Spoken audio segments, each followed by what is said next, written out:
그 개인회생 절차 진행 중에 뭐 폐지가 돼가지고 신용회복위원회에 이제 그 이 신용회복 신청을 할 때, 즉 개인 워크아웃 신청할 때 준비할 서류가 뭐냐? 일반적으로다가 이제 개인 그 회생을 하게 되면 이제 채권자 목록이 이제 그 작성이 되잖아요. 가장 정확하죠. 뭐 언제 돈을 빌렸고, 언제가 남았고, 채권자 주소가 어딘지 다 나오잖아요. 그러면 일단은 그 신용회복위원회는 이제 그걸 데이터로 해가지고 확인을 해보거든요. 가장 정확하니까 그 채권자 목록을 가져가시고, 만약에 이제 그 채권자 목록이 안 돼 있으면은 거기 관련 자료, 뭐 채무가 증빙되는 자료, 뭐 독촉장이 됐든 이런 부분, 그리고 이제 그 추가로다가 추가를 했으면 추가 관련 그 채무 증빙 자료를 가져가시면 됩니다.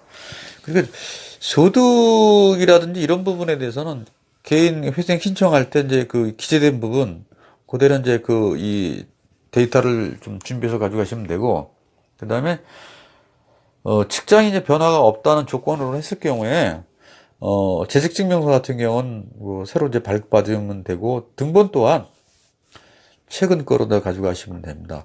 그래서 그 신용회복위원회하고 개인 워크아웃에서 재산 부분에서 그 이 신용회복위원회는 보험이라든지 퇴직금 부분은 사실 그 재산 관련해서 이제 그 이 자료를 제출하라고 하지 않거든요. 개인 회생은 뭐 당연히 그 이 제출하라고 하는데, 개인 워크아웃은 이제 그런 게 없어요. 그래서 자동차 같은 경우는 급여 생활자라든지 뭐 그 이 개인 사업자처럼 등록 업무라든지, 그다음에 자기가 이제 집을 소유하고 있으면은 부동산 등기부 등본 같은 거를 이제 발급받으시면 됩니다. 다 최근 거로 하시면 되고요. 뭐 임대차 계약서라든지 이거 똑같이 이제 그 이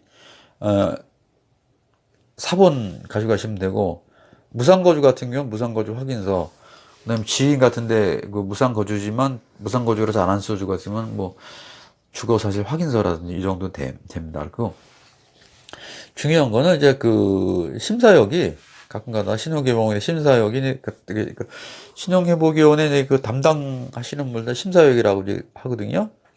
심사역이 이제 그러면 개인회생 그 진술서 같은 걸 좀 달라 그래요. 왜냐면 채무 중대 사유 좀 알고 싶다고 하거든요. 그럴 경우는 그 개인회생에서 제출한 그런 그 긴 걸 가져가기보다는 좀 손으로 썼든 뭐 간단하게 A4 용지 한 장 정도로 해서 제출하시면 되고, 가장 중요한 게 뭐가 있냐면 개인회생 진행 중에 기각이 됐다든지 또는 그 이 폐지가 됐으면은 반드시 기각 결정문이나 폐지 결정문을 꼭 가져가셔야 돼요. 그걸 안 가져가시면은 받아주지 않습니다. 그러니까 우리가 등본이나 초본 같은 경우는 팩스를 보내주거나 이러면 되는데, 스캔돼서 저 파일을 보내주거나, 그런데 개인회생 그 개시 결정문, 폐지 결정문이 없다든지 기각 결정문이 있으면 접수 자체가 안 돼요.